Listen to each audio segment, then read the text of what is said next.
Kita akan masuk insya Allah bab atau pasal 114 pada pagi ini, judulnya orang yang baik di dunia, dialah yang mendapat perlakuan baik di akhirat. Beranjak daripada judul ini dulu. Ya. Puncak kebahagiaan seorang muslim, coba direnungi ini ya. Puncak kebahagiaan seorang muslim adalah imannya tentang adanya akhirat.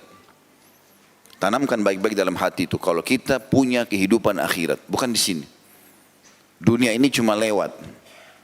Terlalu banyak orang sebelum kita, Bapak Ibu sekalian, yang lebih cantik, yang lebih gagah, yang lebih kaya, yang lebih segala-galanya. Tapi kalau kita lewat di kuburan yang merupakan batu nisan dan tanah yang kalau kita lihat yang masih hidup ini, di dalamnya ada orang-orang itu. Mereka banyak sekali yang lebih dari kita, tapi mereka juga sudah meninggal dunia.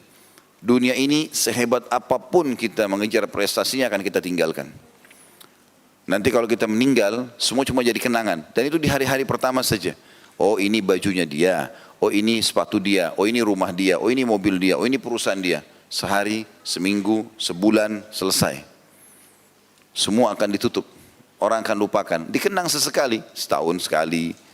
Ya, ada orang subhanallah tidak dikenang lagi oleh kerabatnya. Apalagi kalau orang-orang yang jauh dari agama.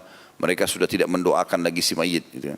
Sedangkan orang-orang soleh saja kadang-kadang masih lalai mendoakan orang yang sudah meninggal. Apalagi orang yang dasarnya jauh dari agama.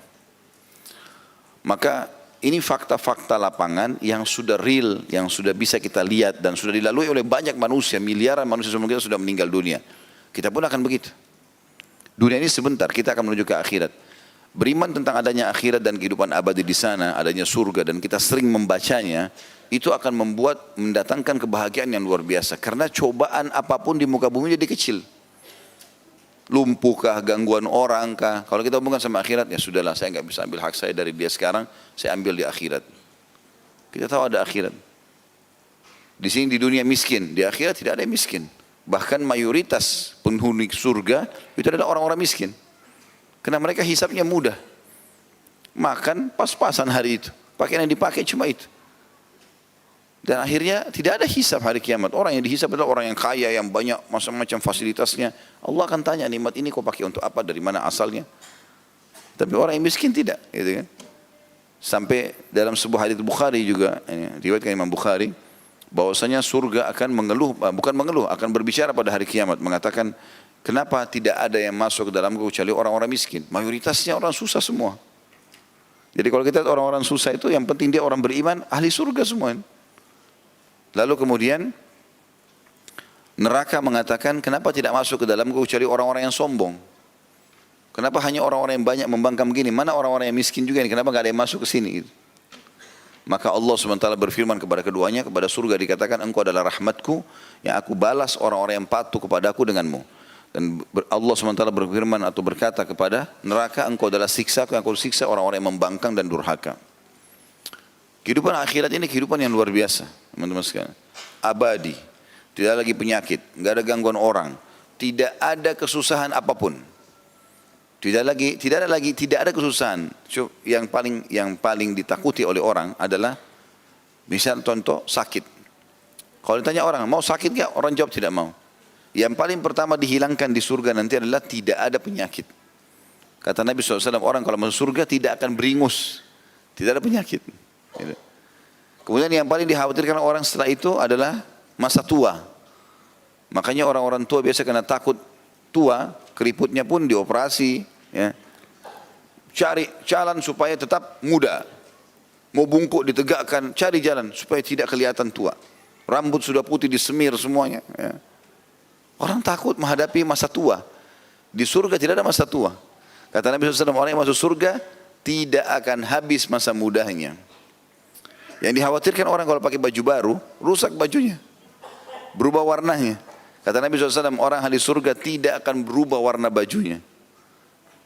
Semua yang kita tidak inginkan. Dan yang paling dikhawatirkan puncaknya adalah orang takut mati. Kata Nabi SAW, mereka tidak akan pernah mati lagi selamanya.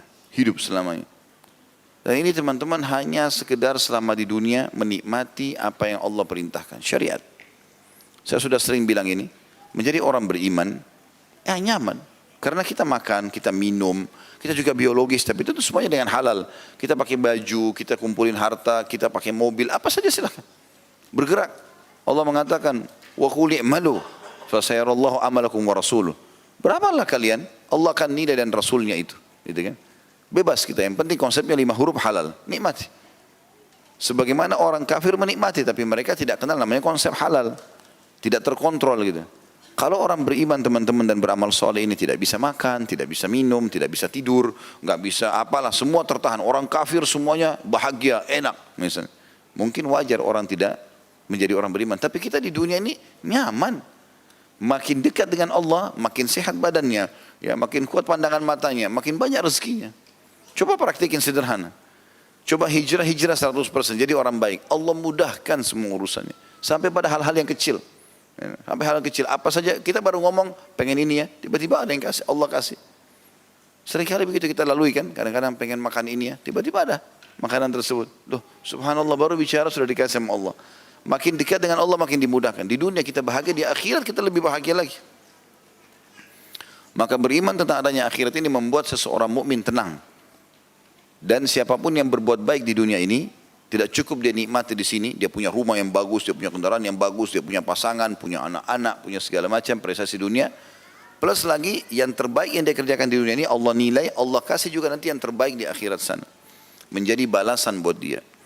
Maka ini judul kita tentunya. Ya. Judul kita berbicara tentang masalah itu. Orang yang baik di dunia, dialah yang akan mendapat perlakuan baik di akhirat. Ada judul Tabligh Akbar kami pernah sampaikan di YouTube itu. Kalau tidak salah tentang mulianya akhirat dan hinanya dunia. Cukup banyak dalil yang sudah kami sampaikan pada saat itu. Di antaranya adalah sabda Nabi SAW kepada seorang sahabat. Apa makanan dan minumanmu? Kata orang tersebut, saya makan daging dan minum susu ya Rasulullah. Dianggap ini makanan yang paling hebat kalau manusia. Kalau dia sudah tiap hari makan daging, minumannya susu, ini berarti orang yang mampu. Kata Nabi SAW, kira-kira pada saat selesai kau makan, kemana hasilnya? Akan kemana makanan dan minumanmu tadi itu? Maka kata sahabat tersebut, dia tidak mau bilang jadi air seni dan tinja karena kurang sopan di hadapan Nabi SAW. Beliau mengatakan, akan menjadi apa yang sudah anda tahu ya Rasulullah. Maksudnya jadi kotoran nantinya. Gitu kan? Sebagian jadi nutrisi yang jelas, yang lainnya semua keluar gitu kan. Kata Nabi SAW, sesungguhnya Allah memberikan perumpamaan dunia ini seperti makanan atau sisa makanan ataupun makanan yang dikeluarkan dari hasil makanan dari perut manusia. Artinya seperti kotoran. Orang kalau meninggal teman-teman baru tahu, oh ternyata dunia itu begini ya. Hina benar nih. Kita dulu rebutan tanah, rebutan tempat duduk, rebutan jabatan, rebutan ini. Enggak ada apa-apanya. Bahkan itu jadi hisab yang berat pada hari kiamat. Ya. Maka beriman kepada akhirat ini sangat besar manfaatnya. Makanya dijadikan sebagai rukun iman. Dan seringlah baca ya, hadis-hadis, riwayat-riwayat tentang surga. Seminggu sekali, 2 minggu sekali, ya sebulan sekali maksimal baca lagi kembali. Ya, ada banyak buku itu. Rasulullah SAW cerita tentang surga dan neraka. Ada tamasya ke surga, ada dahsyatnya neraka. Dibeli buku-buku itu. Cas kembali iman kita. Itu yang dilakukan oleh para sahabat. Sehingga mereka selalu rindu dengan akhirat itu. Juga dalam hadis yang lain, Nabi SAW pernah melihat bangkai di pasar, kemudian sangat busuk bangkai tersebut dan sudah rusak, mulai rusak. Kata Nabi SAW, siapa yang mau beli ini? Kata para sahabat, tidak ada ya Rasulullah. Bangkai, bau. Gitu kan. Kata Nabi SAW, Allah memberikan perumpamaan dunia seperti bangkai ini. Ya. Kemudian juga dalam hadis yang lain, Nabi SAW mengatakan perumpamaan dunia kalian dibandingkan akhirat. Kalau mau tahu fasilitas di akhirat nanti, hanya dengan patuh saja ibadah selama dunia dan akan dapat itu di akhirat. Seperti seseorang di antara kalian memasukkan telunjuknya ke lautan, lalu diangkat. Lihatlah air yang ikut dengan jari telunjuknya. Akhirat ini ibaratnya laut itu. Dan dunia ini hanya seperti sebagian kecil dari apa yang ikut ke jari kita, itu pun bisa kering gitu. Maka teman-teman harus pahami masalah ini. Bahwasanya dunia ini kita lalui untuk ya menanam bibit yang akan kita panen di akhirat. Bukan menjadi target utama. Kalau Syekh Utsaimin rahimahullah tegas sekali dalam masalah ini. Beliau mengatakan seharusnya setiap muslim menjadikan dunia ini seperti WC dia. Maaf bahasa ini, beliau katakan begitu. Dia selesaikan hajatnya lalu dia pergi. Karena banyak hadis berbicara masalah itu. Tetap dunia kita nikmati tapi bukan target utama. Ada sedikit cobaan yang merupakan warna hidup untuk menambah juga derajat kita di surga. Sabar. Tidak usah dijadikan sebagai masalah besar. Ada kadang-kadang orang subhanallah masalah kecil dijadikan besar. Istrinya telat buat kopi 2 hari marah. Suaminya telat beli pesanannya, seminggu ngambek, mau pulang rumah orang tua. Apa ini? Masalah, tidak ada masalah kecil. Ya udahlah, nanti beliin saya kapan bisa ya. Kan selesai urusannya, dimudahkan. Ya, orang kadang-kadang gitu dibesarin masalah. Kadang-kadang temannya cuma pakai sendalnya ribut, seperti sudah terjadi perang dunia. Ya. Kenapa ini? Mudahkan urusan itu. Semua cobaan akan ada pahalanya di sisi Allah Subhanahu wa ta'ala. Dan sekian banyak keterangan tentu berhubungan dengan masalah ini. Hadis yang pertama yang dibahas oleh Imam Bukhari dalam bab kita ini, hadis nomor 221, Imam Bukhari berkata, Ali bin Abi Hashim mengabarkan kepada kami, ia berkata, Nusair bin Umar bin Yazid bin Qabisa bin Yazid al-Asadi mengabarkan kepadaku dari fulan, ia berkata, sami'tu Burmata bin Laythin bin Burma annahu sami'a Qabisa bin Burma al-Asadi qala كنت عند النبي صلى الله عليه وسلم فسمعته يقول أهل المعروف في الدنيا هم أهل المعروف في الآخرة وأهل المنكر في الدنيا هم أهل المنكر في الآخرة. Aku mendengarkan Burma bin Layth bin Burma bahwa ia mendengar Qabisa bin Burma mengabarkan radhiyallahu anhu, aku pernah bersama Nabi SAW, lalu aku mendengar beliau bersabda, orang yang berbuat baik di dunia akan mendapatkan perlakuan yang baik di akhirat. Sebaliknya, orang yang berbuat buruk di dunia maka akan mendapatkan balasan buruk pula di akhirat. Disebutkan di sini ada kandungan hadis. Al-Allamah Al-Albani, Syekh Albani rahimahullah mengatakan, hadis ini terkesan merupakan tafsiran dari firman Allah Taala Al-Zalzalah atau Al-Zilzalah ayat 7, A'udzu billahi minasyaitonir rajim, wa may ya'mal mithqala dzarratin khairan yarah. Barang siapa yang melakukan amal kebajikan meski sebesar dzarrah atau biji sawi, ia pasti akan melihat balasannya. Maksudnya, barang siapa yang berbuat kebaikan kepada orang lain ketika di dunia, maka ia akan memperoleh kebaikan dari Allah di akhirat kelak. Begitu pula barang siapa yang melakukan kemungkaran di dunia, maka ia akan memperoleh hal yang serupa di akhirat. Kita masuk sekarang membedah hadis ini. Potongan pertama yang kita perlu ambil pelajaran adalah ahlul ma'rufi fid dunya hum ahlul ma'rufi fil akhirah. Kalimat ma'ruf di sini teman-teman adalah semua yang Allah perintahkan, dikenal dengan ma'ruf. Sementara kalimat mungkar dilanjutkan hadis wa ahlul munkari fid dunya hum ahlul munkari fil akhirah. Kalimat mungkar adalah semua yang Allah larang di dunia ini. Maka ma'ruf dan mungkar adalah dua konsep. Makanya ada istilah amar ma'ruf nahi mungkar, menyuruh kepada kebaikan dan melarang dari kemungkaran. Maka tidak ada yang ma'ruf bagi seorang muslim kecuali yang Allah ma'rufkan atau Allah perintahkan, dan tidak ada yang mungkar di mata seorang muslim kecuali yang Allah larang. Jadi kita harus berjalan dengan konsep halal haramnya Allah. Itu yang dimaksud dengan makna mungkar dan ma'ruf di sini. Yang dimaksud juga di sini kalimat ini potongan pertama ya, kita menjelaskan makna ma'ruf dan makna mungkar. Diambil pelajaran juga dari hadis ini adalah kalimat ahlul ma'ruf. Ahl ini adalah maksudnya pelaku-pelakunya. Makna daripada kalimat ini adalah bagaimana seorang muslim menjadikan rutinitasnya perbuatan perintah Allah semuanya. Tidak cukup teman-teman kalau kita pernah ibadah sehari atau sekali. Saya pernah jelaskan ini dan saya ingatkan kembali. Allah Subhanahu wa taala memerintahkan kita untuk baca basmalah, bismillah pada saat mau makan dan minum, pada saat setiap mau makan dan minum. Allah tidak suruh kita baca sekali seumur hidup. Allah suruh kita ulang-ulangi. Allah menyuruh kita sehari sholat 5 waktu. Setiap hari perintah sholat tahajud ada, perintah sholat duha ada, perintah sholat qabliyah, ba'diyah, sholat tahiyat masjid kalau masuk masjid, sholat taubat, perintah-perintah ada, bakti sama orang tua, jenguk orang sakit. Semua ini ma'ruf Allah jadikan setiap hari. Maka poin penting, jangan pernah merasa amal yang sudah kita kerjakan cukup. Karena kata ulama, Allah memberikan kita umur dan menerapkan di setiap hari dari umur itu perintah amal.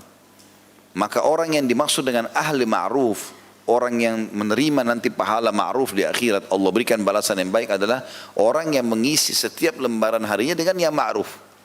Artinya sibuk dari amal ke amal. Kayak hari ini misalnya teman-teman, dari taklim ini apalagi nih program saya, buat program, oh ada taklim lagi di sana, oh ada taklim lagi di sana, mencari rezeki halal, oh saya akan jenguk orang sakit, saya akan bakti sama orang tua. Kita program berjalan dari ma'ruf ke ma'ruf. Kalau kita sudah rutinkan ma'ruf ini, perbuatan-perbuatan baik ini, maka kita dapat julukan ahli ma'ruf.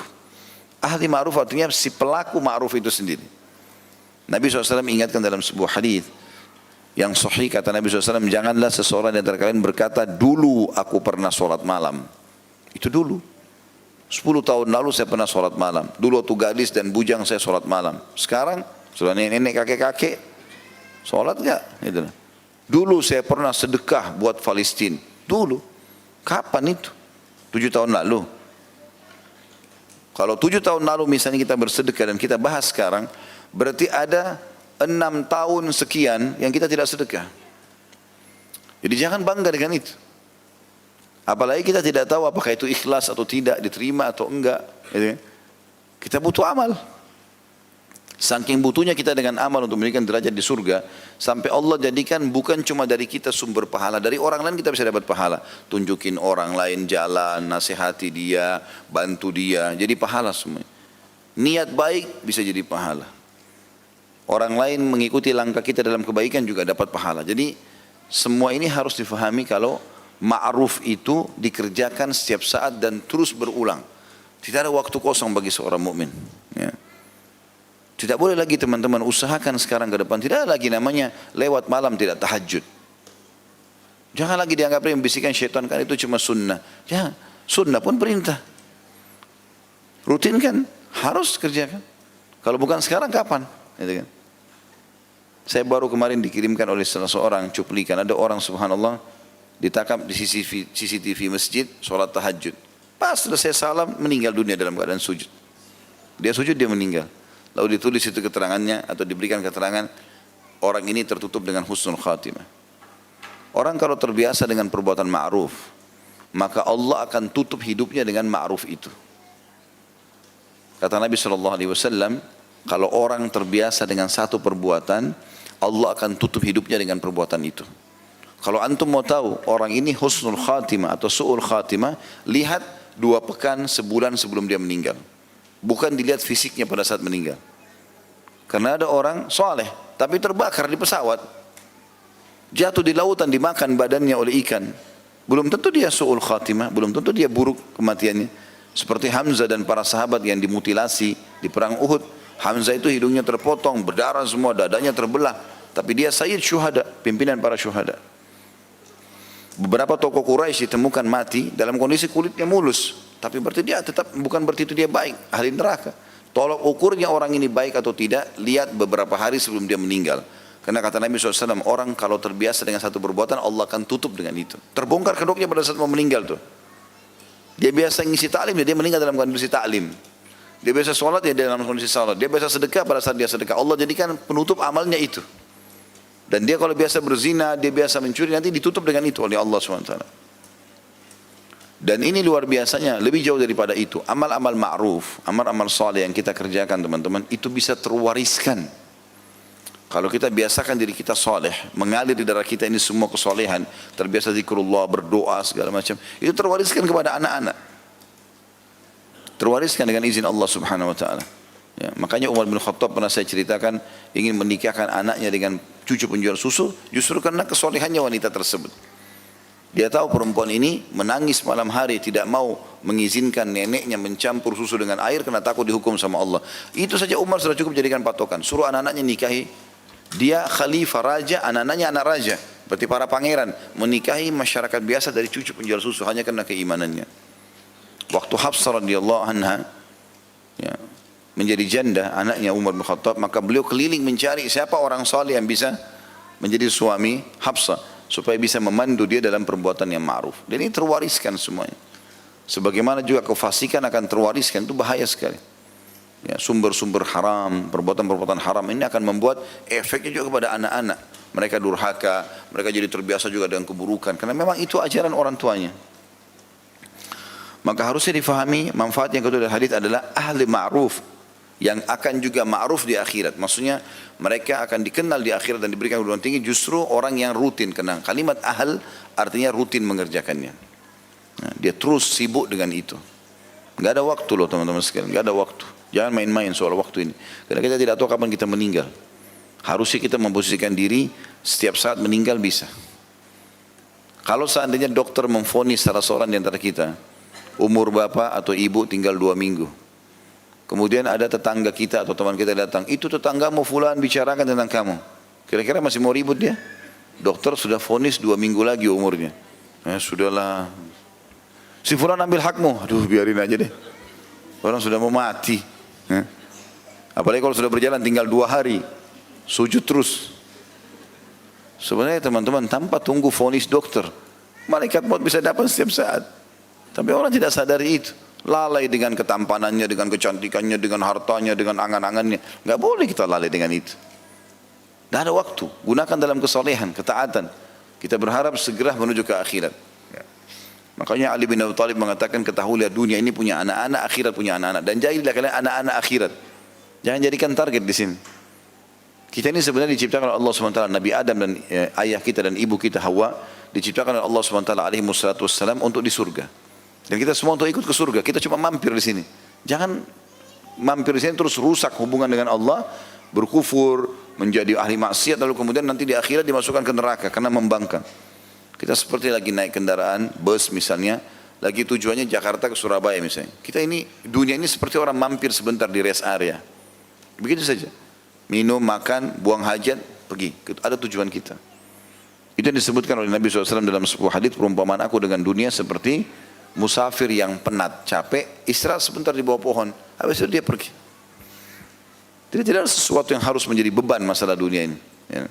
Dan kita harusnya sibuk dari amal ke amal.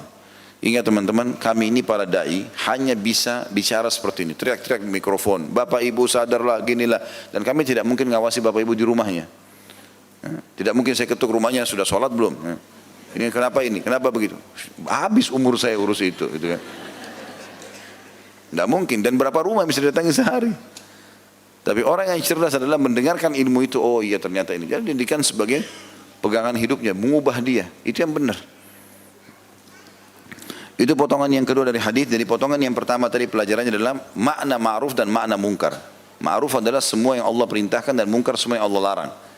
Maka tidak ada yang ma'ruf di mata seorang muslim kecuali yang Allah ma'rufkan atau Allah perintahkan, dan tidak ada yang mungkar yang dilarang kecuali yang Allah larang. Pelajaran kedua adalah makna ahlu ma'ruf. Maksudnya maknanya juga sama sini ahlu mungkar. Kalimat ahl ini dalam bahasa Arab artinya pelakunya, praktisi yang terus rutin. Makanya kita harus menjaga itu. Ada tahapan-tahapan teman-teman kalau sudah mulai belajar. Saya berbagi itu. Kalau awal kita belajar, kita jadi terdorong untuk mau mengetahui. Begitu kita sudah mulai lebih dalam lagi, sering datang pengajian, kita mau mengamalkannya. Akan muncul pertanyaan di benak Bapak Ibu sekalian nanti, saya sudah ikut pengajian, saya sudah faham, apalagi ya setelah ini? Jawabannya sederhana, istiqomah. Udah, amalkan itu sampai mati. Itu yang Allah mengatakan, wa'bud rabbaka hatta ya'tiyakal yakin. Kalau sudah sampai kepadamu kebenaran itu, maka tinggal kau sembah Tuhanmu sampai kau mati. Udah situ saja, sederhana sekali hidup ini. Gitu kan. Kemudian potongan yang ketiga atau manfaat ketiga dari hadis adalah kalimat fid dunya dan juga fil akhirah. Kan ahlul ma'ruf fid dunya hum ahlul ma'ruf fil akhirah. Jadi pelajarannya adalah ada dunia, ada akhirat. Dan dunia tempat lewat, akhirat adalah tempat abadi. Saya pernah jelaskan itu, teman-teman, kalau menjadi orang muslim, orang mukmin tidak usah khawatir dengan mati, justru bahagia dengan kematian itu. Karena dengan mati kita akan melihat semua kebenaran janji Allah masalah akhirat ini. Sampai Nabi SAW mengatakan tidak ada satupun orang yang mati masih berharap kembali ke dunia. Sudah dia, oh dunia ternyata cuma ini ya gitu. Maka dia berharap sudah nggak usah di akhirat saja. Apalagi kalau dia orang beriman, itu luar biasa. Nggak ada lagi. Jadi jangan kita berpikir di dunia ini, oh itu mungkin suami saya, oh itu istri saya, itu anak saya, oh itu orang tua saya. Dia berharap kesian mungkin ini makanan kesukaannya. Dia akan tinggal di sini, dia akan pikirkan rumahnya. Bagaimana ya kalau dia lihat anaknya menikah. Nggak ada pikirannya begitu. Orang udah mati dia lihat surga, dilupain kita ini semua. Bagi dia dunia kecil, udah nggak ada nilainya. Dia udah dapat yang terbaik di sana. Toh juga kerabatnya yang meninggal dalam keadaan beriman akan berkumpul sama dia. Sebagaimana Allah jelaskan dalam surah At-Tur itu, semua keturunan, pasangan akan bersatu selama beriman. Berarti ada kehidupan dunia, ada kehidupan akhirat. Dan ini tidak bisa dibantah. Walaupun kita belum bisa melihat akhirat itu. Karena tidak semua yang tidak nampak dengan mata tidak ada. Contoh, saya pernah kasih contoh perasaan kita. Kita lapar, kita haus, kita suka, kita benci, kita ngantuk. Rasain gak itu? Hah? Dirasa gak itu? Rasa lapar gak? Haus, ngantuk, rasain? Suka, benci ya? Ada yang pernah lihat bentuknya? Berarti itu gaib buat kita, tapi kita rasakan kan? Udara sekarang kita rasakan ini, tidak nampak sama kita. Walaupun kecuali pakai alat mungkin Allahu a'lam, tapi yang jelas tidak bisa. Tapi kita rasakan itu. Berarti bukan berarti tidak nampak dengan mata, tidak ada. Tidak ada. Faktanya depan mata banyak sekali yang tidak ada, tidak nampak tapi ada. Begitu juga dengan akhirat ini. Itu juga dengan iman kepada Allah, kepada malaikat-malaikat. Kita bisa rasakan dan bisa lihat keberadaannya. Cuma keterbatasan mata kita saja yang tidak bisa melihat itu semua. Maka pelajaran ketiga, ada dunia, ada akhirat. Dan dunia adalah tempat lewat, sementara akhirat adalah target utama. Dan ini 3 buah pelajaran yang bisa kita ambil dari hadits ini tentunya. Dan ini tidak ditulis dalam hadits kita ya. Jadi kalau bisa ditulis poin-poin itu supaya ada tambah manfaat di pinggir bukunya atau ditempelin kertas kecil ya. Kalau tadi yang kita ambil pelajaran pertama adalah penjelasan tentang makna ma'ruf dan makna mungkar. Ma'ruf semua yang Allah perintahkan. Kemudian yang mungkar adalah semua yang Allah larang. Pelajaran pertama. Pelajaran kedua, ahlu ma'ruf dan ahlu mungkar. Praktisi daripada ma'ruf itu, orang yang sibuk dengan kebaikan-kebaikan, itu akan dapat balasan kebaikan di akhirat. Dan praktisi yang berbuat kemungkaran rutin dalam dosa akan dapat hukumannya juga. Kemudian yang ketiga adalah masalah adanya dunia dan juga adanya kehidupan akhirat. Dan bagaimana dunia tempat berlalu dan akhirat adalah target utama. Itu hadits pertama di bab kita nomor 114. Hadits yang kedua, nomor haditsnya urutannya 222. Imam Bukhari berkata rahimahullah, Musa bin Ismail mengabarkan kepada kami, ia berkata, Abdullah bin Hassan al-Ambari mengabarkan kepada kami, ia berkata, Hibban bin Asim mengabarkan kepada kami, Harmalah adalah ayah dari ibunya atau Sofiyah binti Ulaibah dan Duhaibah binti Ulaibah mengabarkan kepadaku, kedua atau kakek keduanya adalah Harmalah. Ayah dari ayah keduanya bahwa ia mengabarkan kepada kami. Tentu ini sanad ya. Orang mengambil dari fulan gitu ya. Mereka semua mengabarkan kepada kami an Harmalah bin Abdullah annahu kharaja hatta ata an-nabiy sallallahu alaihi wasallam fa kana indahu hatta arafahu an-nabiy sallallahu alaihi wasallam.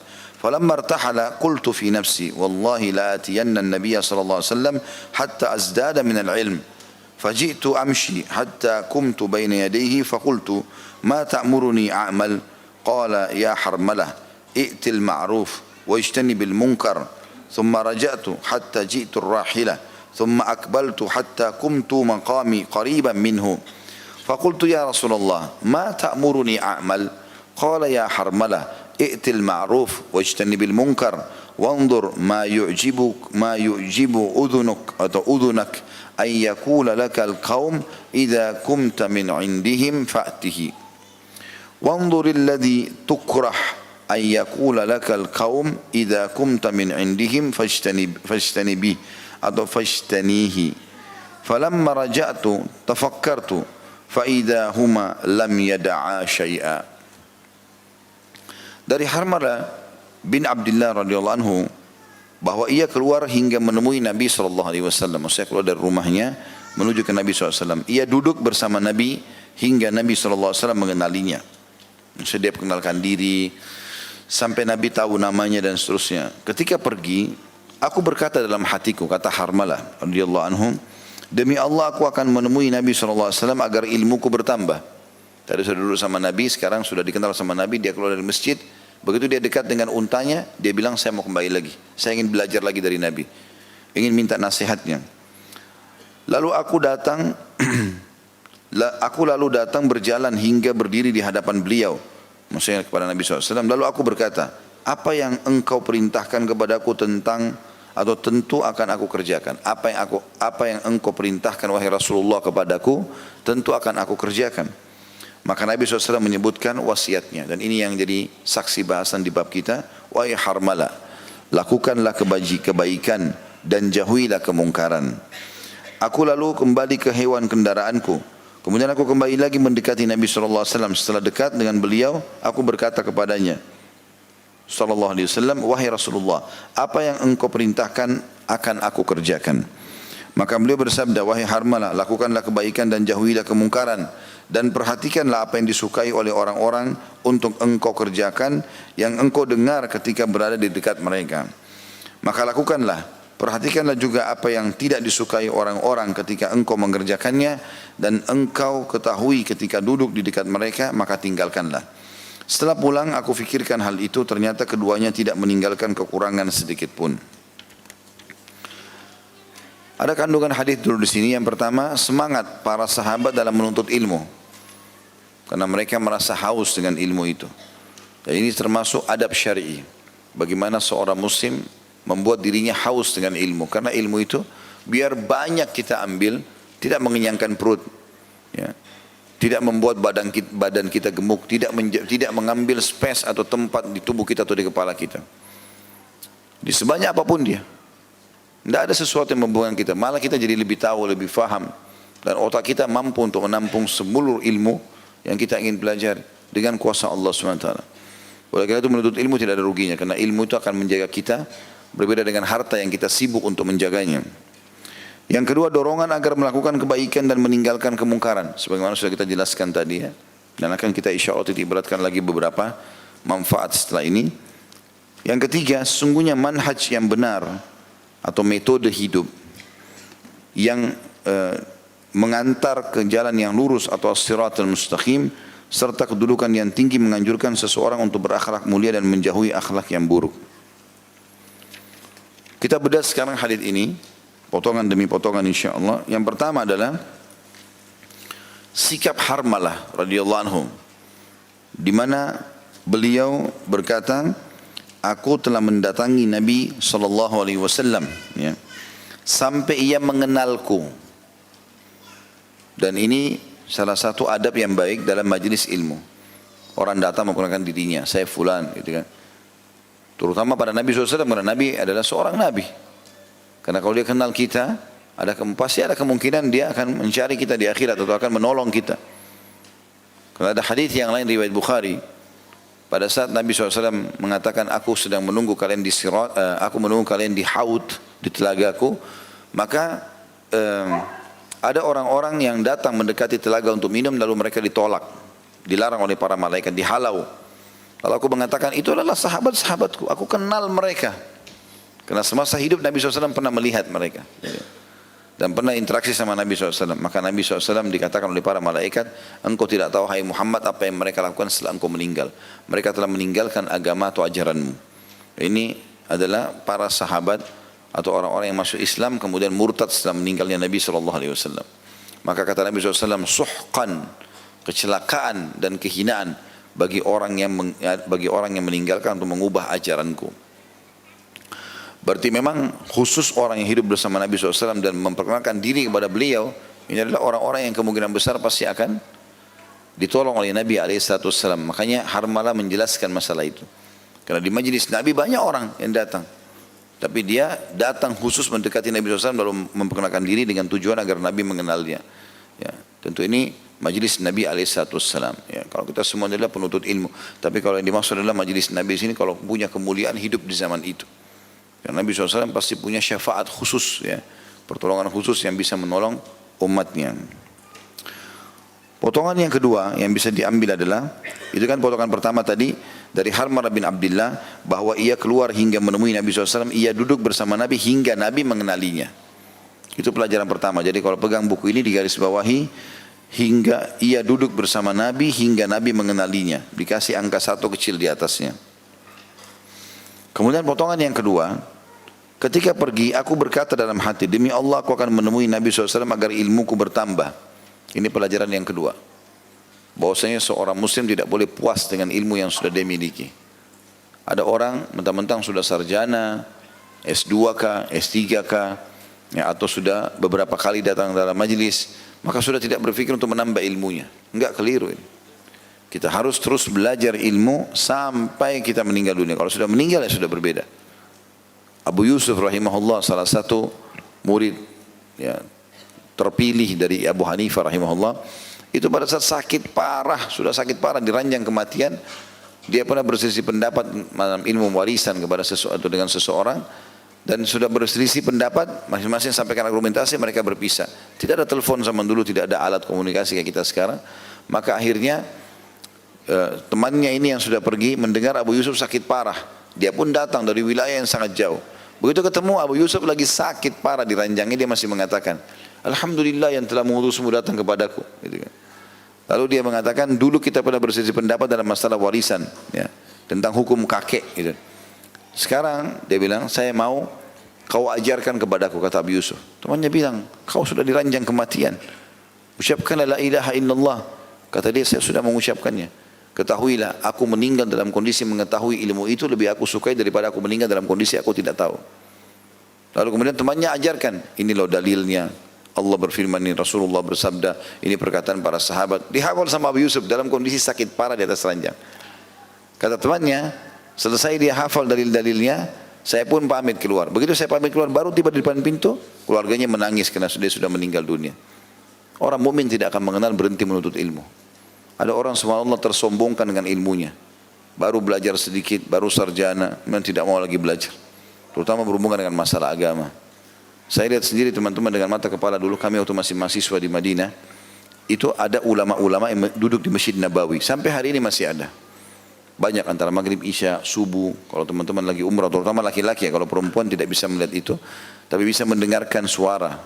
Tapi kalau bapak-bapak itu kalau keliling di Masjid Nabawi, di Masjid Haram Mekah juga, kalau Masjid Haram Mekah perempuan bisa melihatnya, tapi dari jauh. Itu ada ulama-ulama duduk. Mereka punya kursi pakai nomor di belakangnya, nomor 1, nomor 3, urutannya ada. Maka kalau kita datang ke sana, kita akan temukan banyak ulama yang menyampaikan ini ilmu hadits, ini ilmu tafsir, ini ilmu begini. Saya temukan sendiri ada dosen-dosen kami sudah doktor, sudah S3 di Madinah, ngajar mahasiswa. Duduk, kami hadir di majelisnya ulama-ulama itu, misalnya antara maghrib isya. Dulu ada seorang syekh namanya Syekh Atiyah, rahimahullah sudah meninggal, salah satu ulama di Madinah yang masyhur pada saat itu. Itu beliau ada majelisnya maghrib isya. Saya pernah hadir, di sebelah saya itu adalah dosen, doktor sudah ngajar di Madinah, duduk di majelis, enggak malu. Subhanallah, orang enggak malu untuk nuntut ilmu. Kalau ada manfaat bisa diambil, duduk, kenapa enggak? Gitu kan? Atau kita dengarkan, mungkin seorang ustaz dengarkan ceramah ustaz lain, bukan mustahil. Mungkin ada ilmu yang manfaat dia bisa dengar. Gitu kan? Jadi jangan merasa sombong gitu. Atau mungkin kadang-kadang anak kita belajar agama, bukunya kita baca, mungkin ada manfaat baru dari kisah ini, dari pelajaran ini. Jangan malu untuk itu. Gitu kan? Atau ditegur oleh anak kita, enggak masalah. Oh ya, terima kasih nak, jazakallah khair, jazakillahu khair. Saya kita ingatkan begitu. Saya kadang-kadang kalau di rumah, kemudian sudah azan, anak saya ingatkan itu. Abati sudah azan. Oh iya, jazakallah khair nak. Kita ke masjid, ayo kita ke masjid. Akhirnya saya kena biasakan dia ikut ke masjid, dia akhirnya ingatkan saya. Kita jangan bilang, ah kamu anak kecil sok tahu, faham apa gitu. Dia sudah ingatkan kebaikan, tidak apa-apa. Mungkin Allah yang memang gerakkan dia untuk mengingatkan kita, gitu kan? Maka harusnya kita mengambil pelajaran dari semua itu. Di sini menambah ilmu adalah bagian daripada syariat dan dianjurkan itu. Selama masih ada sesuatu yang terlintas di benak kita, kita ingin tanyakan, tanyakan. Dan tanyakan kepada para ulama tentu di waktu dan tempat yang tepat. Ya. Kemudian pelajaran yang ketiga adalah, aku lalu datang berjalan hingga berdiri di hadapan beliau, lalu aku berkata, apa yang kau perintahkan kepadaku tentu aku akan kerjakan. Di sini potongan ketiga dari manfaat hadis ini yang kita bisa ambil di garis bawah ya, adalah pentingnya hadir langsung di dalam majelis. Jadi seperti Bapak Ibu lakukan ini, itu luar biasa gitu. Manfaatnya besar karena keutamaan majelisnya ada. Dan orang suasana majelis beda dengan orang kalau belajar sendiri. Kalau kita di rumah belajar sendiri bukan tidak boleh dengarin ceramah, itu memang bagus, apalagi medsos sekarang sudah ada ya. Tapi hadir itu berbeda. Karena kalau kita lagi sendiri, digoda oleh syaitan, sebentar berdiri buat teh, sebentar makan kacang, sebentar ini, tidak ada konsentrasi. Tapi kalau di majelis orang datang mau dengar, karena kita lihat orang sekitar kita semuanya orang mau dengar, orang pada nulis, kita juga sibuk dengan itu. Maka untuk mengambil manfaat ilmu lebih besar manfaatnya dengan hadir di majelis, gitu kan? Itu bukan aib hadir di majelis, sesuatu yang sangat baik. Terlalu banyak keutamaan majelis ilmu. Cukuplah teman-teman pulang ini, ya kalau ikhlas insya Allah datang, bukan karena diajak sama teman saja, bukan karena enggak enak sama teman, enggak enak sama mertua, enggak enak sama apa pasangan hidup. Buang semua itu. Kita niatkan karena Allah SWT ingin belajar. Apa kata Nabi SAW? Orang yang keluar ikhlas menuntut ilmu akan diberi pahala haji lengkap. Begitu hadisnya. Duduk saja begini di bawah AC lagi sekarang. Tinggal dengarin, ada mikrofon pengeras suara. Saya tidak bisa bayangkan kalau di zaman Nabi SAW itu orang yang di saf belakang dengar nggak itu? Kalau orang lagi rame datang, gitu kan? Sampai mungkin beberapa riwayat yang di belakang itu menanyakan di depan, apa tadi yang Nabi bilang? Nah kadang-kadang penukilan orang ini belum tentu sama apa yang Nabi sampaikan kan gitu. Tapi kita di sini masya Allah bisa dengar sampai kemana-mana, gitu kan? Maka ini sebuah karunia yang luar biasa gitu. Ya. Belum lagi hadis Nabi SAW, orang yang keluar menuntut ilmu sama dengan mujahid di jalan Allah. Sama kita pergi berperang, pahalanya.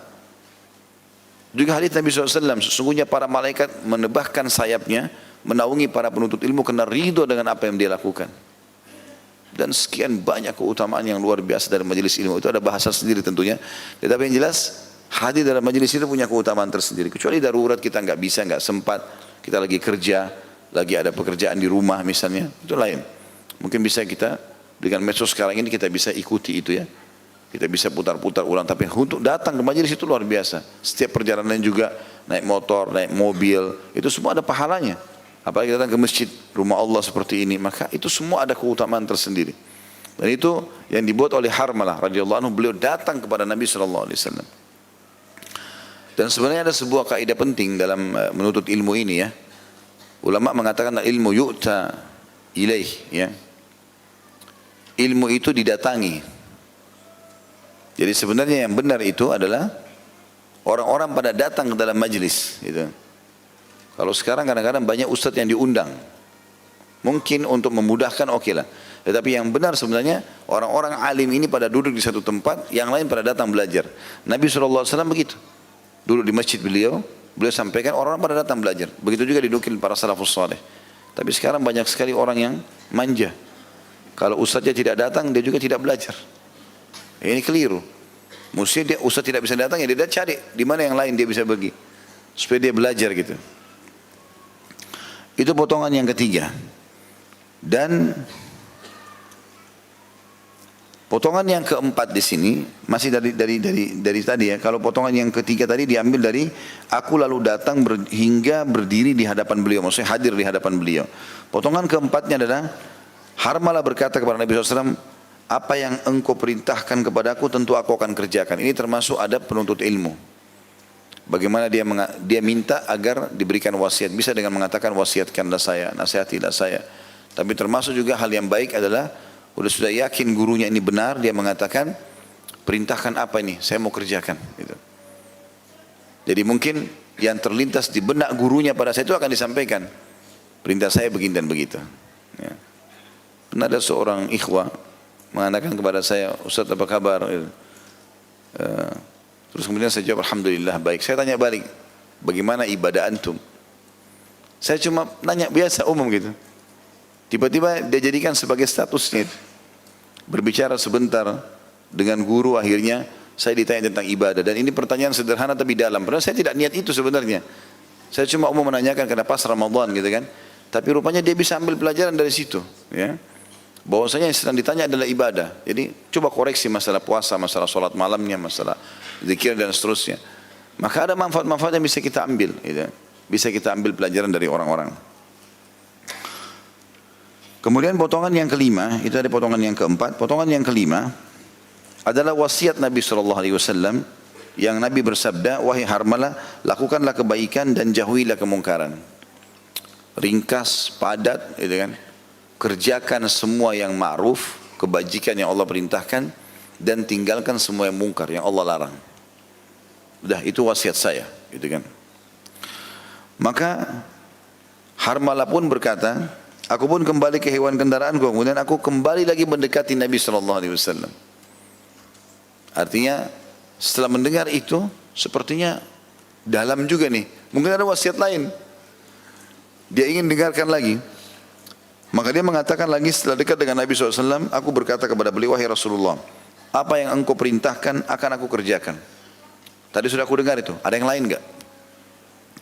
Maka Nabi SAW bersabda, wahai Harmalah, lakukanlah kebaikan dan jauhilah kemungkaran, lalu ditambah wasiatnya, dan perhatikanlah apa yang disukai oleh orang-orang untuk engkau kerjakan yang engkau dengar ketika berada di dekat mereka. Maka lakukanlah. Jadi kalau seandainya kau sedang duduk sama orang-orang, kira-kira dari pembicaraan mereka, kau bisa tangkap orang siapa, tipologi seperti apa yang disukai oleh mereka. Oh si fulan itu jujur, oh si fulan itu dermawan, oh si fulan itu begini dan begitu, ramah. Lakukanlah itu. Kata Nabi SAW, apa yang kau dengar dari orang-orang yang baik, maka kerjakan. Dan sebaliknya, perhatikan juga apa yang tidak disukai orang-orang itu, atau ketika engkau mengerjakannya dan engkau ketahui ketika duduk di dekat mereka, maka tinggalkanlah. Misal ada orang duduk, dan dia tahu teman-temannya tidak suka pada saat dia sibuk dengan handphone, atau dia ngomong apa, teman-temannya tidak suka. Maka jauhilah itu, kata Nabi SAW. Kata beliau, Harmalah, setelah aku pulang, aku pikirkan itu ternyata keduanya tidak meninggalkan kekurangan sedikit pun. Maksudnya setelah aku pulang, aku renungi, ternyata itulah inti daripada kehidupan ini. Amar ma'ruf nahi mungkar, menyuruh kepada kebaikan dan larang kemungkaran. Lalu kemudian mengerjakan dan istiqamah dalam masalah itu, mengerjakan ma'ruf dan meninggalkan mungkar, ini adalah inti daripada kebahagiaan hidup. Nah, ini kembali kepada apa yang saya wasiatkan tadi teman-teman sekalian, sibukkan diri dari amal soleh ke amal soleh. Amal soleh ke amal soleh. Kapan kita sibukkan diri dengan amal soleh, kita enggak butuh energi khusus untuk tinggalkan dosa. Dosa itu hanya bisa syaitan tanamkan dalam hati kita kalau kita sedang lalai. Tapi kalau kita sibuk dengan amal soleh, tidak. Jadi orang lagi santai, lagi enggak ada kegiatan, apalagi enggak berzikir, enggak baca Quran, enggak dengarin ceramah, maka syaitan akan masuk. Mulailah masuk kepada kemaksiatan, tonton ini, tonton itu.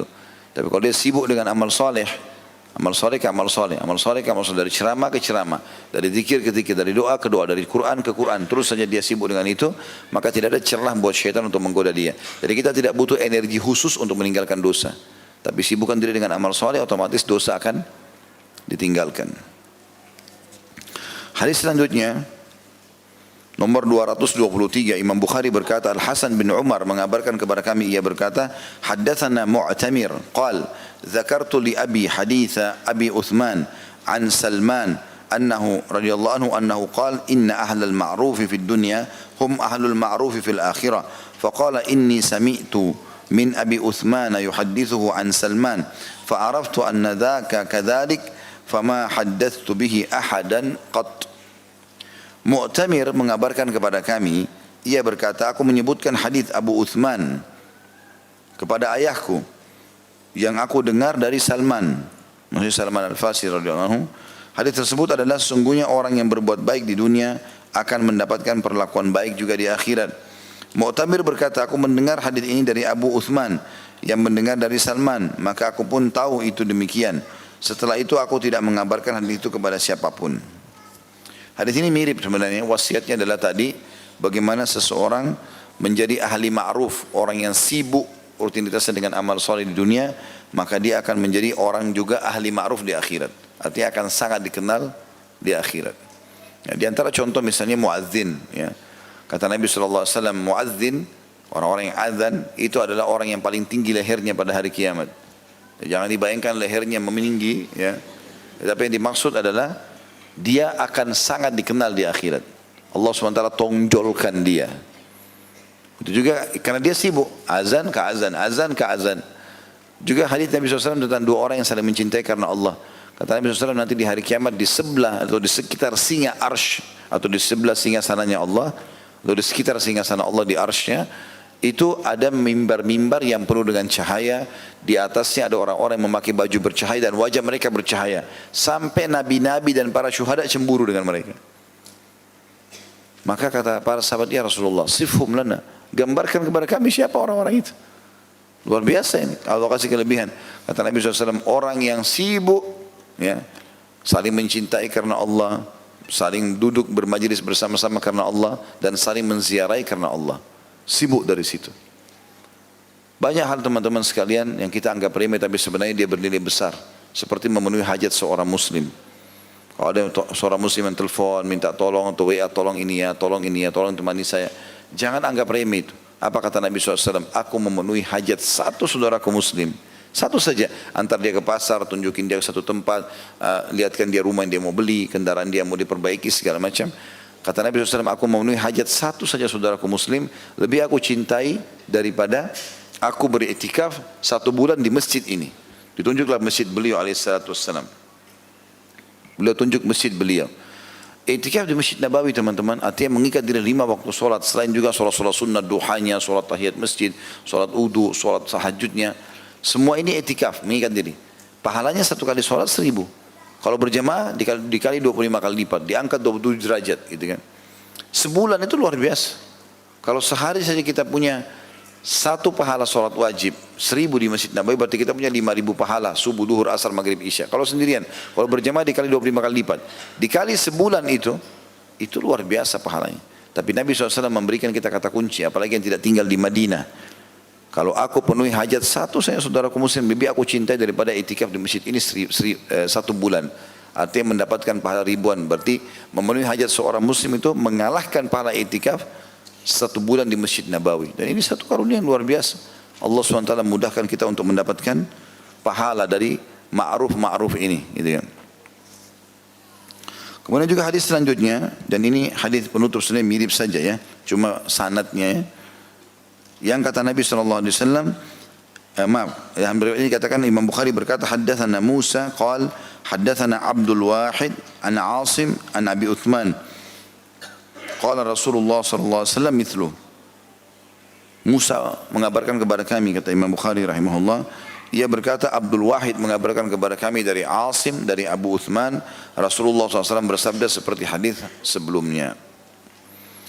Jadi ini semua inti bahasan beberapa hadis ini, bagaimana kita menunggangi dunia untuk mendapatkan yang terbaik di akhirat. Dan harus selalu kita jadikan rutinitas kita amal soleh ke amal soleh dan jauhi kemungkaran. Sekali berbuat beristighfar kepada Allah, jangan ulangi. Karena sekali melakukan kemungkaran dan berulang-ulang akan mendatangkan juga efek daripada hukuman itu, baik di dunia maupun di akhirat. Ya. Baik, pasal 100 atau bab 115, setiap kebaikan adalah sedekah. Hadis yang pertama nomor 224, Imam Bukhari berkata rahimahullah, Ali bin Ayyash mengabarkan kepada kami, ia berkata, Abu Ghassan mengabarkan kepada kami, ia berkata, Muhammad bin Al-Munqadir mengabarkan kepadaku, An Jabir bin Abdullah radhiyallahu anhuma, yang kita mengatakan radhiyallahu anhuma karena Jabir dan ayahnya dua-dua sahabat, Anin Nabi sallallahu alaihi wasallam qala kullu ma'rufin sadaqah. Dari Jabir bin Abdullah radhiyallahu anhu dari Nabi sallallahu alaihi wasallam, beliau bersabda, setiap perbuatan baik adalah sedekah. Kandungan hadis, dalam hadis ini terdapat anjuran agar tidak meremehkan satu atau suatu perbuatan baik, karena setiap kebaikan yang dilakukan dan diucapkan oleh seseorang tercatat baginya sedekah. Hadis ini ringkas, padat, dan ini termasuk dalam jawami'il kalim namanya. Salah satu kelebihan yang Allah berikan kepada Nabi SAW, beliau punya jawami'il kalim. Apa itu jawami'il kalim? Jawami'il kalim ini kalimat-kalimat ringkas tapi punya makna luas. Kalimatnya sederhana. Kullu ma'ruf sadaqah. Semua perbuatan baik yang kamu lakukan akan dicatat sebagai sedekah, maksudnya jadi pahala. Ya, sebagian ulama mengatakan bisa 2 makna. Akan dapat pahala dari amalmu itu, misalnya bakti sama orang tua, juga orang sakit, itu akan dicatat pahala sendiri. Dan ditambah plus pahala sedekah. Allah SWT akan nilai juga itu pahala. Jadi dia dapat double pahala. Jenguk orang sakit dapat pahala jenguknya, dapat juga pahala sedekahnya. Dianggap itu sedekah di jalan Allah SWT. Bagaimana nilainya itu Allah lebih tahu. Maka semua perbuatan yang ma'ruf Allah nilai dengan sedekah. Ya. Kandungan hadis ini kata beliau, dalam hadis ini terdapat anjuran agar tidak meremehkan satu perbuatan baik, karena setiap kebaikan yang dilakukan dan diucapkan oleh seseorang tercatat sebaginya sedekah. Apapun itu sifatnya, apapun itu sifatnya. Senyum dengan muslim, memandu, menunjukkan orang alamat, apa saja mungkin kita anggap remeh. Bahkan kata Nabi SAW, aku diperlihatkan seseorang ahli surga yang sedang menikmati istana di surga dengan buah-buahannya karena sepotong duri yang dia pindahkan dari jalan agar tidak mengenaki manusia atau tidak mengena atau tidak membahayakan manusia. Itu aja sudah cukup membuat dia menikmati istana-istana di surga. Bagaimana dengan perbuatan-perbuatan yang lain? Kalau lagi lewat teman-teman kita lihat ada potongan kayu di tengah jalan, mampir sebentar, pindahkan dari jalan. Karena kata Nabi SAW, iman itu 70 sekian tingkatan, yang paling tinggi la ilaha illallah, yang paling rendahnya adalah meninggalkan sesuatu dari yang berbahaya dari jalanan. Jangan anggap remeh. Saudara kita muslim lagi baik, senyum, kita senyum, salam, ucapin salam. Abdullah bin Umar kadang-kadang kalau selesai sholat duha, sudah mandi, sudah segala macam, udah tidak ada kegiatan lagi, dia sudah selesaikan hizib Qur'annya, sudah zikir pagi petangnya, dia keluar dari rumahnya ke pinggir jalan hanya ucapin salam baru kembali lagi. Semua amal soleh dikerjakan. Apa yang Allah mudahkan depan mata kerjakan dan jangan ditunda-tunda. Setiap ada bisikan menuju kita menunda, apalagi meninggalkan, maka itu dari syaitan. Baca isti'adzah. A'udzubillahi minasyaitonir rajim. Hadis selanjutnya dalam bab kita ini adalah hadis nomor 225. Imam Bukhari berkata, Adam bin Abi Iyas mengabarkan kepada kami, ia berkata, Syu'bah mengabarkan kepada kami, ia berkata, haddatsani Sa'id bin Abi Burdah bin Abi Musa عن أبيه عن جده قال رضي الله عنه أجمعين قال النبي صلى الله عليه وسلم على كل مسلم صدقة قالوا فإن لم يجد قال فيعتمل بيديه فينفع نفسه ويتصدق قالوا فإن لم يستطع أو لم يفعل قال فيعين ذا الحاجة الملحوف قالوا فإن لم يفعل قال فيأمر بالخير أو يأمر بالمعروف قالوا فإن لم يفعل قال فيمسك عن الشر فإنه له صدقة. Sa'id bin Burda atau Sa'id bin Abi Burda bin Abi Musa mengabarkan kepadaku dari ayahnya dari kakeknya radhiyallahu anhu ajma'in, ia berkata, Nabi SAW bersabda, diwajibkan atas setiap muslim bersedekah. Rutin selalu mengeluarkan apa saja, makanan, minuman, pakaian, uang. Itu diwajibkan supaya dia selamat. Karena sedekah bisa meredam murkanya Allah. Sebagaimana sabda Nabi SAW, sedekah tudfi'u ghadabur rahman. Kalau ada kesalahan kita, Allah maafkan. Para sahabat bertanya, jika ia tidak mendapatkan sesuatu yang bisa disedekahkan, maka beliau SAW menjawab, hendaklah ia bekerja dengan kedua tangannya untuk mendapatkan manfaat bagi dirinya sendiri dan bersedekah. Dia kerja, hasil kerjanya dia makan, dia juga sedekahkan kepada orang lain. Mereka para sahabat bertanya, jika tidak mampu, tidak bisa kerja dengan hasil tangannya sendiri, maka beliau SAW menjawab, hendaknya ia membantu orang yang mempunyai kebutuhan mendesak yang teraniaya. Mereka lalu jadi bantu orang lain supaya bisa dia keluar dari permasalahannya, nasihatkah, bantuan materi kah, fisik kah, tenaga. Mereka lalu bertanya lagi, jika tidak mampu juga, maka beliau SAW menjawab, hendaknya ia mengajak berbuat baik. Maka mereka menjawab lagi, bertanya lagi, jika tidak mampu juga ya Rasulullah, artinya sangat lemah orang ini, maka beliau SAW menjawab, hendaknya ia menahan diri dari keburukan, sesungguhnya itu adalah sedekah baginya. Dia tidak buat dosa saja, itu sudah sedekah. Tadi kalau dia bisa bantu orang lain, dinasihati segala macam, bagus. Kalau dia tidak bisa, berarti kalau dia tahan diri dari keburukan saja sudah cukup, itu adalah sedekah. Kandungan hadis ini, yang pertama, dalam hadis di atas terdapat dorongan agar bekerja dan berusaha serta berbuat baik jika memungkinkan. Yang kedua, keutamaan mengulurkan tangan dan menolong orang-orang yang mengalami kesulitan dan membutuhkan. Kalau poin pertama tadi, tentu ini adalah etos kerja dalam Islam ya. Maksudnya motivasi yang sangat besar dalam Islam untuk bekerja. Islam tidak menyuruh kita menjadi orang miskin, orang susah. Kecuali kalau memang sudah begitu, kita sudah berusaha, Allah tetap kasih begitu, ya sudah. Tapi kalau tidak, kita disuruh bekerja, bergerak. Ya, Islam menyuruh kita menjadi orang yang mampu bergerak supaya kita bisa bersedekah, bisa berjihad, bisa segala macam yang kita lakukan. Yang kedua tadi, keutamaan mengulurkan tangan dan menolong orang-orang yang mengalami kesulitan dan membutuhkan. Ya, sebagaimana Nabi SAW mengatakan, engkau bertasbih sedekah, engkau bertahlil sedekah, bilang subhanallah, la ilaha illallah, sedekah. Engkau bertakbir adalah sedekah, ya. Engkau menyeru kepada kebaikan, sedekah. Melarang dari kemungkaran adalah sedekah. Dan engkau menolong saudaramu muslim dengan mengangkat barang-barangnya, ketunggangannya adalah sedekah.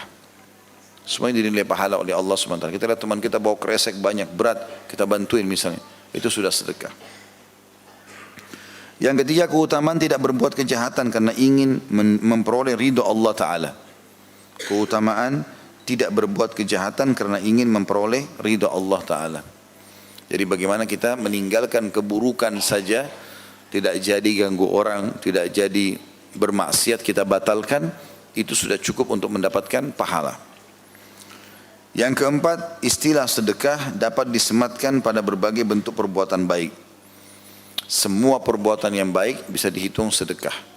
Ya, kita buat apapun adalah sedekah. Walaupun tadi saya bilang ada juga makna ulama hadis bilang, kalau orang berbuat kebaikan seperti ini Allah kasih pahalanya. Misalnya bakti sama orang tua, jenguk orang sakit, baca Quran. Tapi semua perbuatan baik ini Allah kasih lagi nilai seakan-akan ini sedekah semuanya. Maka ada double-double pahala yang bisa didapatkan dalam masalah seperti ini. Hadis selanjutnya, ya, saya tidak mengulangi lagi untuk memberikan pelajaran lain karena ini sudah terulang ya, hampir tadi terulang semuanya. Adalah hadis nomor 226. Imam Bukhari berkata, Musaddad mengabarkan kepada kami, ia berkata Yahya mengabarkan kepada kami dari Hisham bin Urwah, ia berkata ayahku mengabarkan kepadaku bahwa Abu Marwah Al-Ghifari mengabarkan kepadanya anna Abu Dzarrin akhbarahu radhiyallahu anhu annahu sa'ala Rasulullah sallallahu alaihi wasallam ayyul a'mali afdal qala imanun billahi wa jihadun fi sabilihi qala fa ayyur riqabi afdal qala aglaha thamanan wa anfasuha 'inda ahliha قال أرأيت إن لم أفعل قال تعين ضاعيا أو تصنع لأخرق قال أرأيت إن لم أفعل قال تدع الناس من الشر فإنها صدقة تصدق بها على نفسك. Hadis ini sudah dijelaskan sebenarnya di nomor 220 ya, tapi diulangi lagi mungkin untuk penekanan ya, untuk memastikan. Abu Dzar mengabarkan kepadanya bahwa Rasulullah SAW bertanya, radhiyallahu anhu, Abu Dzar radhiyallahu anhu mengabarkan kepadanya, kepada orang yang mendengarkan hadis ini, bahwa Rasulullah SAW ditanya, amal apa yang paling utama, maksudnya paling besar di sisi Allah pahalanya. Beliau menjawab, beriman kepada Allah dan berjuang di jalannya. Lalu ia bertanya lagi, membebaskan budak yang mana yang paling baik di sisi Allah. Beliau menjawab, yang paling mahal harganya dan paling bernilai bagi pemiliknya. Orang itu lalu bertanya, bagaimana pendapatmu jika aku tidak mampu melaksanakan sebagian dari perbuatan itu? Maka beliau sallallahu alaihi wasallam menjawab, engkau bantu orang yang tersesat yang melakukannya atau melakukan itu kepada orang yang tidak mempunyai pekerjaan. Maksudnya tadi sudah kita jelaskan di hadis yang 220, engkau memberikan pekerjaan kepada orang lain untuk memberikan ide-ide. Lalu Abu Dzar lagi berkata, bagaimana jika aku tidak mampu mengerjakannya? Maka beliau SAW menjawab, tidak berbuat buruk kepada manusia. Sungguhnya itu adalah satu sedekah yang engkau bersedekah dengannya kepada dirimu. Tidak mengganggu orang saja, atau kalau sudah ada niat membatalkan keburukan tersebut, maka sudah dihitung pahala. Nah, itu tentu hadis sudah terulang di hadis nomor 220. Kita tutup dengan hadis ini tentunya, hadis nomor 227 ya. Imam Bukhari berkata, Abu Nu'man mengabarkan kepada kami, ia berkata Mahdi bin Maimun mengabarkan kepada kami dari Wasil Maula Abu Uyainah, dari Yahya bin Uqail, dari Yahya bin Ya'mar, dari Abu Al-Aswad Ad-Daili, an Abi Dzar radhiyallahu anhu qala qila ya Rasulullah dhahaba ahlud duthuri bil ujur yusalluna kama nusalli wa yasumuna kama nasum wa yatasaddaquna bi fuduli a'malihim qala alaysa qad ja'ala Allahu lakum ma tasaddaqun inna bi kulli tasbihatin wa tahmidatin sadaqah wa bu'di ahadikum sadaqah qila wa fi syahwatihi sadaqah qala law wudi'a fil haram alaysa kana alaihi wizr dzalika in wada'aha fil halal kana lahu ajr. Dari Abi Dzar radhiyallahu anhu dia berkata, dikatakan wahai Rasulullah, orang-orang kaya pergi dengan ganjaran mereka. Jadi orang-orang miskin datang lalu mengatakan, ya Rasulullah, orang-orang kaya telah pergi membawa pahala-pahala mereka. Mereka solat seperti halnya kami solat, artinya pahala solat okelah sama. Dan mereka berpuasa seperti halnya kami puasa. Tapi mereka bersedekah dengan kelebihan harta mereka. Itu yang kami tidak punya. Maka Nabi SAW mengatakan, tidakkah Allah telah menjadikan bagi kalian sesuatu yang kalian sedekahkan? Tanda tanya, sesungguhnya setiap ucapan tasbih, kita bilang subhanallah, selain pahala zikir, pahala sedekah. Tahmid, alhamdulillah, pahala zikir, pahala sedekah. Dikatakan oleh beliau setiap tasbih dan tahmid adalah sedekah. Dan seseorang dari kalian menyetubui istrinya adalah sedekah, melampiaskan syahwat pada yang halal. Maka beliau berkata, atau para sahabat mengatakan, apakah pada syahwatnya itu ada sedekah? Lampiaskan syahwat punya keinginan, penikmatan, apakah itu juga ada sedekah?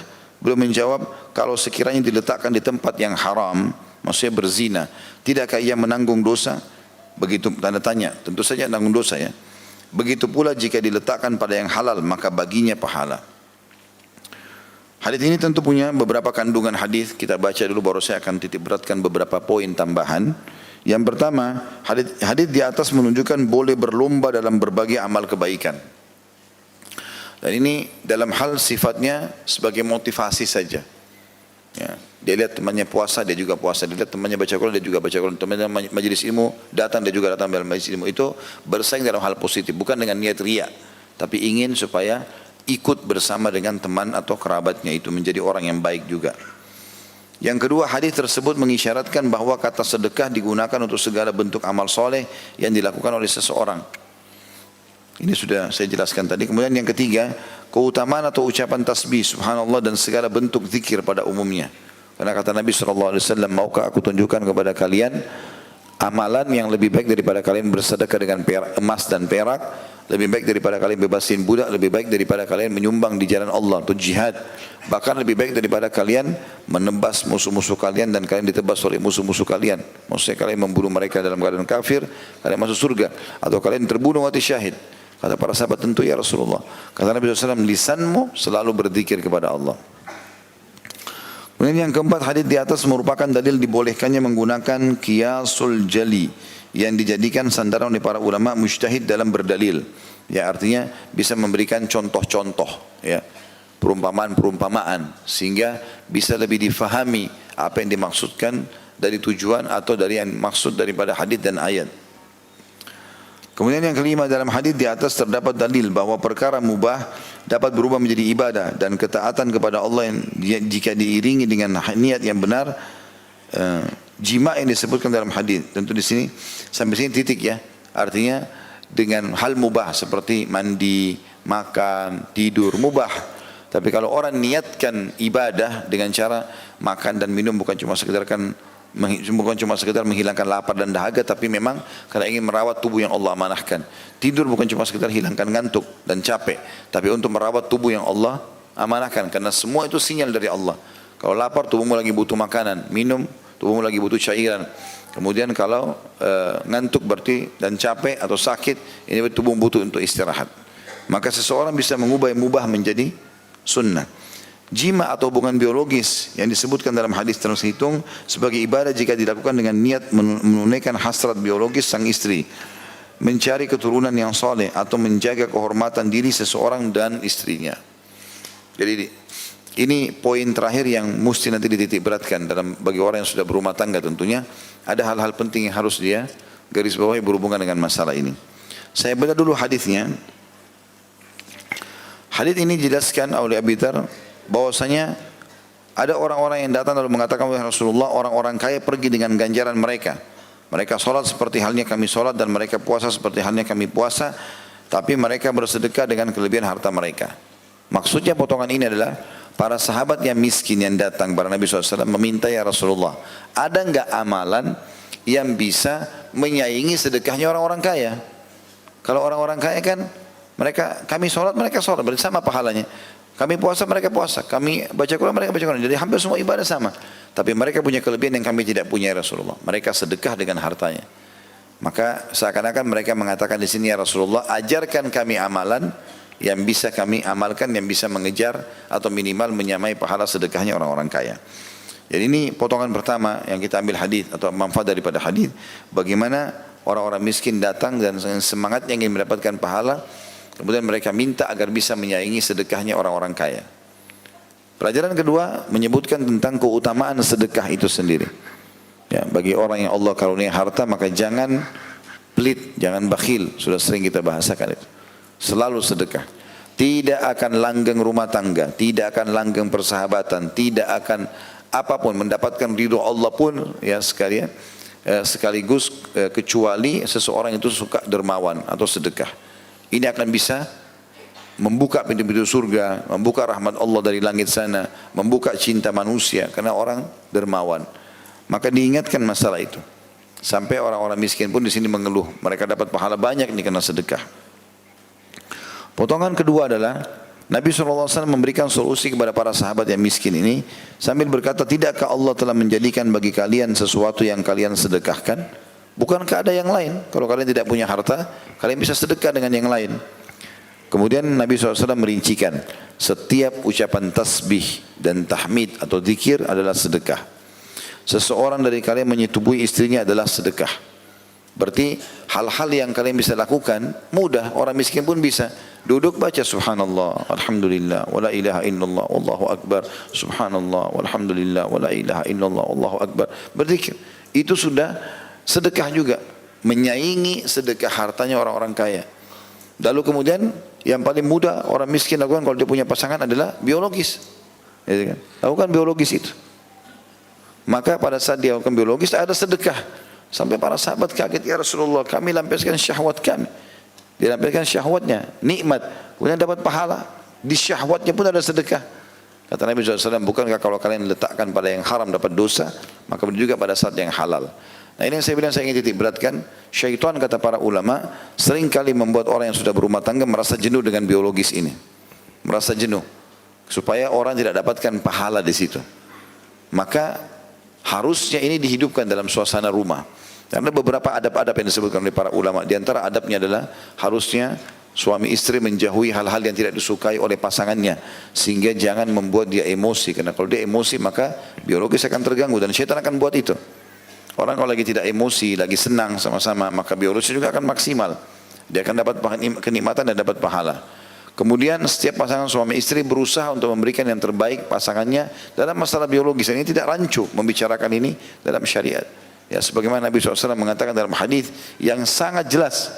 Kata Nabi SAW, kalau seseorang di antara kalian berada di antara keempat ya, tubuh, potongan tubuh istrinya, maksudnya 2 tangan dan 2 kakinya. Dia akan meletakkan kemaluan di kemaluan saja. Dia akan menggaulinya. Maka dia harusnya berijtihad. Ijtihad itu artinya serius melakukan itu dan memuaskan pasangannya. Sampai Nabi SAW ditiberkan itu bagian dari syariat. Ya. Kemudian juga menyiapkan makanan, minuman, ya, pakaian, situasi tempat ya, yang nyaman. Jadi kita konsumsi makanan-makanan, targetnya bukan makanan dan minuman yang banyak kuantitas, tapi berkualitas. Walaupun sedikit tapi berkualitas. Ya. Maka tidak harus banyak. Nabi SAW mengatakan, sesungguhnya hai anak Adam, engkau cukup makan dengan sesuatu yang bisa membuat tulang belakangmu berdiri, tegak. Itu tidak ada hubungannya sama biologis sebenarnya. Kalau dia makan cukup, maka itu akan lebih baik daripada dia makan banyak dan mengganggu. Ya, karena hal-hal ini bisa mengganggu. Sementara biologis adalah bagian dari syariat. Bukan cuma di dunia, di akhirat pun akan diberikan hubungan biologis di surga itu. Sampai kata Nabi SAW, kalian akan melakukan biologis atau seseorang yang kalian di surga akan diberikan kekuatan 100 orang laki-laki. Gitu kan? Maka ini adalah bagian daripada syariat. Oleh karena itu harus kita hindari. Kemudian teman-teman hindari semua keburukan-keburukan, maksiat yang bisa membuat kita jenuh dengan pasangan. Seperti tontonan-tontonan. Banyak orang belajar biologis dari tontonan film porno. Ini salah. Si laki-laki lihat perempuan lebih sempurna daripada istrinya. Si perempuan lihat laki-laki lebih sempurna daripada suaminya. Pada saat mereka biologis, pasangannya rangsang tapi yang dibayangkan orang lain. Maka ini merusak biologis itu sendiri. Sementara ini ibadah. Gitu kan? Harusnya dia bisa memahami masalah ini. Ada adab-adab yang lain, tentunya membaca doa pada saat sebelum biologis, ya kan? Kemudian tidak berhenti sebelum pasangannya juga selesai, memulainya dengan cumbuan. Ini semua dijelaskan dalam hadis-hadis yang sahih semuanya. Yang pernah kita jelaskan di buku Mahkota Pengantin masalah itu. Kemudian juga termasuk dalamnya adalah mengulanginya, ya, dan pada saat mau mengulangi dimulai dengan wudu. Karena termasuk sunnah Nabi SAW mengulangi biologis itu. Kata Nabi SAW, kalau kalian ingin mengulangi biologis itu maka berwuduklah, karena itu akan lebih memotivasi kalian. Berarti rasa malas ini juga harus dilawan. Baik mungkin orang selesai biologis Ustaz agak lemah, itu awalnya. Dia bisa minum konsumsi madu, konsumsi air putih yang sehat, insya Allah selesai. Ya. Karena sperma bagi laki-laki itu seperti air ludah sebenarnya. Kapan dia keluarkan pun akan selalu ada produksi. Itu bibit manusia Allah SWT berikan. Begitu juga dengan perempuan. Perempuan Allah SWT bisa berikan dia beberapa kali klimaks itu karena tujuannya untuk menikmati masalah ini. Dan Nabi SAW mengatakan 3 hal yang tidak dianggap sia-sia, tidak ada dosanya. Salah satunya adalah menghabiskan waktu untuk bercanda dan bercengkrama dengan pasangan. Maka ini bagian daripada syariat kita. Karena banyak sekali saya dengarkan keluhan di pengajian, Ustaz saya sudah 3 tahun tidak disentuh, saya sudah begini dan begitu. Jadi biologis ini kayak sesuatu yang hal tidak penting bagi mereka dalam rumah tangga. Ini keliru. Abdullah bin Umar radhiyallahu anhu itu saking menjadikan ini sebagai sebuah ibadah yang besar pahalanya, maka beliau kalau berbuka puasa minum air putih sama kurma, lalu kemudian beliau sholat maghrib kembali langsung biologis sama istrinya. Ya. Maka ini bagian daripada syariat. Allahu a'lam. Itu saja. Subhanakallahumma bihamdika asyhadu an la ilaha illa anta astaghfiruka wa atubu ilaik. Wassalamualaikum warahmatullahi wabarakatuh.